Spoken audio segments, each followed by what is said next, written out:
Hello friends, तो स्वागत है एक बार फिर से आपका V Star Education YouTube channel पे। और आज का ये हमारा जो लेक्चर होने वाला है वो होने वाला है parts of microscope and their function.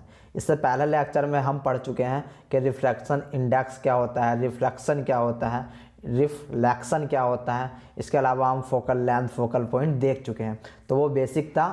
I hope आपने वो देख लिया होगा। अगर वो लेक्चर आपने नहीं देखा तो प्लीज़ उसको ज़रूर देख लेना, ठीक है। तो आज का हमारा लेक्चर होने वाला है कि माइक्रोस्कोप के कौन कौन से पार्ट होते हैं और उनके फंक्शन क्या क्या होते हैं। तो आइए स्टार्ट करते हैं। तो हमें पता होना चाहिए कि मॉडर्न माइक्रोस्कोप और कंपाउंड माइक्रोस्कोप, जो आज के युग का जो माइक्रोस्कोप है वो कंपाउंड माइक्रोस्कोप है। That is the way have two sets of lens, जिसमें क्या होता है, जिसमें दो लेंस पाए जाते हैं। Minimum 2 lens are required in the compound microscope, इसलिए इसका नाम कंपाउंड पड़ा, क्योंकि इसमें मिनिमम 2 लेंसों की ज़रूरत होती है, ठीक है। इसके बाद आप देख सकते हो the objective lens is the lens closest to the specimen, it's form magnified image that is further enlarged by one or more additional lens. कहने का मतलब ये है, जब हम बात करेंगे अभी कि ऑब्जेक्टिव लेंस कौन सा होता है, हमारा ऑक्यूलर लेंस कौन सा होता है, तो जो ऑब्जेक्टिव लेंस होता है वो स्पेसिमेन के पास होता है। किस प्रकार से पास होता है देख लेते हैं वन बाई वन करके। ये आपको काफ़ी सारे माइक्रोस्कोप दिख रहे होंगे। हम इन माइक्रोस्कोप को डिटेल में पढ़ने वाले हैं, इनके फंक्शन, इनके प्रिंसिपल। बट जो हमारा आज का टॉपिक है, हमारा टॉपिक आज का लाइट माइक्रोस्कोप के जो पार्ट है उनको हमें देखना है और उनके फंक्शन को जानना है, ठीक है। तो हम वन बाई वन करके इसको पढ़ते हैं। तो आइए स्टार्ट करते हैं ऑक्यूलर लेंस से, ठीक है। ऑक्यूलर लेंस को हम आई पीसेस लेंस भी बोल देते हैं। ये आँख के सबसे पास होता है, यानी कि जब हम अपनी आँखों से देखते हैं तो इन ऑक्यूलर लेंस की सहायता से ही देखते हैं। जो इनकी मैग्नीफिकेशन पावर होती है वो 10 to 15 होती है। याद रखना, जो इनकी मैग्नीफिकेशन पावर होती है वो 10 to 15 होती है। जो आपकी मोस्टली पाई जाती है वो 10 एक्सेस, एक्स का मतलब होता है इतने गुना, वो 10 एक्सेस की पाई जाती है। इसके बाद आपके डायोप्टर आते हैं। डायोप्टर क्या होता है कि इन लेंस को एडजस्टमेंट करना होता है। अगर इन लेंस को एडजस्टमेंट करना होता है तब आपका डायोप्टर की हेल्प ली जाती है, यानी कि इनको आप इस प्रकार से खोल सकते हो, इस प्रकार से बंद कर सकते हो।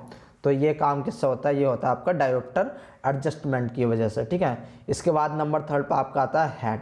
हेड में आपके याद रखना, हेड में आपके मिरर प्रिज्म लगा हुआ होता है, ठीक है। जो कि क्या करता है कि जो ऑब्जेक्ट से जब कोई भी आपकी इमेज आ रही होगी तो वो मिरर पे पड़ता है और मिरर के बाद वो कहाँ पर रिफ्लेक्शन करता है, उसका ऑक्यूलर लेंस पे, ठीक है। इसके बाद आपकी आती है नोच पिन। नोच पिन क्या काम करते हैं, नोच पिन अटैच करवाती है आपके ऑब्जेक्टिव लेंस को। ये आपकी नोच पिन है, इस नोच पिन से आप इसको घुमा सकते हो। घुमाने के बाद जो आपका इसके बाद ऑब्जेक्टिव लेंस है, ये आप देख रहे होंगे ऑब्जेक्टिव लेंस है। इस ऑब्जेक्टिव लेंस को आप रोटेट कर सकते हो बाय द हेल्प ऑफ नोच पीसेस, ठीक है। नोच पीसेस की सहायता से आप इसको, जो ऑब्जेक्टिव लेंस है, आप उसको एडजस्ट कर सकते हो। इसके बाद आपका आता है ऑब्जेक्टिव लेंस। याद रखना, इनकी संख्या कंपाउंड माइक्रोस्कोप में 3 से 5 तक होती है, बट मोस्टली माइक्रोस्कोप में क्या होता है कि इनकी संख्या 4 होती है, ठीक है।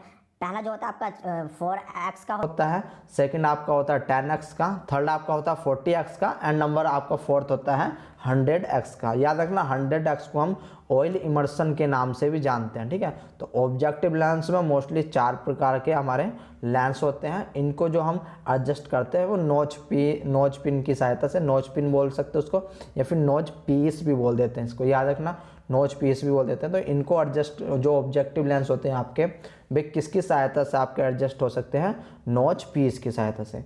इसके बाद आपका आता है आर्म। आर्म मतलब जहाँ से आप इसको कैरी कर सकते हो। किसी माइक्रोस्कोप को एक जगह से जब दूसरी जगह ले जाते हो तो आपको यहीं से पकड़ना होता है। इसका एक प्रकार से हैंडल का काम करता है, ठीक है। कैरिंग हैंडल का काम करता है कौन, आर्म, ठीक है। इसके बाद क्या होता है, इसके बाद आपकी आती है स्टेज क्लिप। स्टेज क्लिप यानी कि आप ये देख रहे होंगे, ये बड़ी वाली जो है ये आपकी स्टेज कहलाती है। इस स्टेज पर हम अपनी स्लाइड रखते हैं। स्लाइड कहाँ पर रखी जाती है, आपकी इस जगह पे, जो स्लाइड यहाँ पर रखी जाती है। और ये क्या होता है कि ये आपका जो स्टेज क्लिप है, इस स्टेज क्लिप की सहायता से हम उस स्लाइड को मतलब फिक्स करते हैं, ठीक है। हम उस स्टेज क्लिप की सहायता से किसी भी स्लाइड को फिक्स करते हैं। इसके बाद आपका अपर्चर आता है। अपर्चर क्या होता है, जहाँ से आपकी लाइट बीम नीचे से ऊपर को आती है उसको बोलते हैं आपका अपर्चर, ठीक है। ये आपकी जो है मैकेनिकल स्टेज होती है। इसके बाद क्या आता है, इसके बाद आता है आपका कोर्स एडजस्टमेंट। कोर्स एडजस्टमेंट क्या होता है कि इस स्टेज को ऊपर से नीचे ले जाने वाले को बोलते हैं कोर्स एडजस्टमेंट। कोर्स का मतलब होता है कि आपको बहुत तेज़ी से, या तो आपको बहुत तेज़ी से या फिर बहुत आराम से आपका नीचे ऊपर लेके जाना, ठीक है।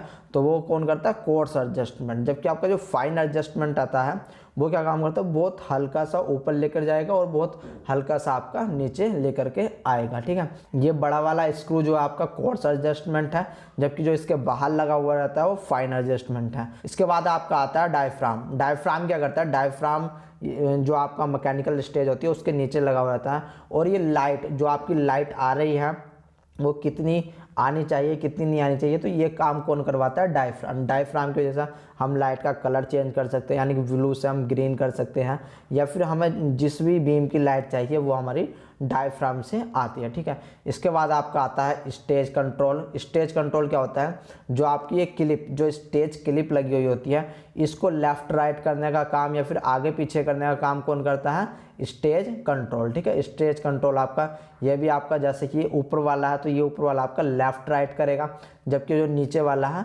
ये आपका आगे पीछे इस स्टेज क्लिप को करेगा, जिसकी सहायता से हम क्या कर सकते हैं कि स्लाइड को एक जगह से दूसरी जगह मूवमेंट करा सकते हैं। इसके बाद आपका आता है इल्यूमिनेटर। इल्यूमिनेटर सबसे नीचे लगा हुआ होता है कंपाउंड माइक्रोस्कोप में, जिसको हम लाइट सोर्स के नाम से भी जानते हैं, ठीक है। इस इल्यूमिनेटर से निकलने वाली लाइट आपकी सीधी स्लाइड पर पड़ती है, जिससे कि ऑब्जेक्टिव लेंस पे कोई भी डायग्राम बनता है। फिर इसके बाद ये प्रिज्म यानी कि जो मिरर लगा हुआ होता है आपका हेड में, वहाँ पर रिफ्लेक्स करता है, और फिर इसके बाद जो होता है वो रिफ्लेक्शन ओक्यूलर लेंस पे जाते हैं। तो लाइट सोर्स होती है एक इल्यूमिनेटर। इसके बाद आपका आता है कंडेंसर। कंडेंसर लेंस क्या करता है, कंडेंसर लेंस आपका बेसिकली लाइट को कंट्रोल करता है, ठीक है। याद रखना कि जो कंडेंसर लेंस होता है वो आपका लाइट को कंट्रोल करता है। इसके बाद आपका आता है बेस। बेस यानी कि जिस पे ये माइक्रोस्कोप टिका हुआ होता है, ठीक है।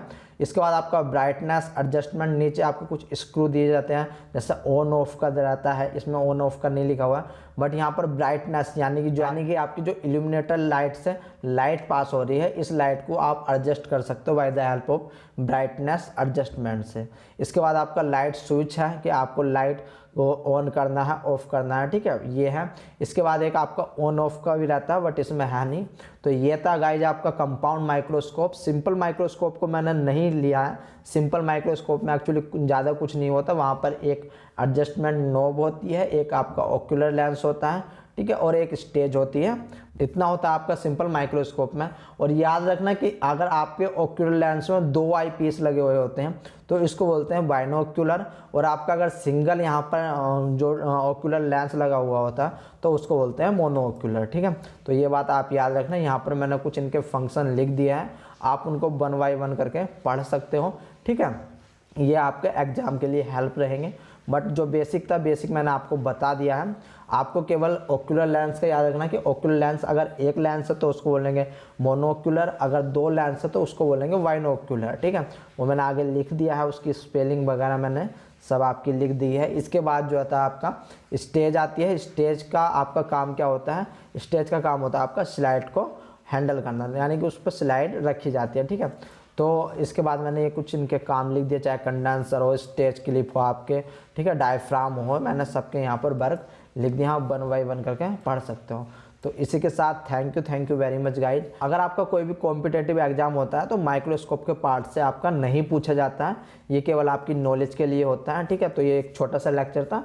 आई होप आपको लेक्चर पसंद आया होगा। इसके बाद हम पढ़ने वाले हैं रिजोल्यूशन, मैग्निफिकेशन, एवी इक्वेशन, इन सब पे हम चलने वाले हैं। तो thank you guys, thank you very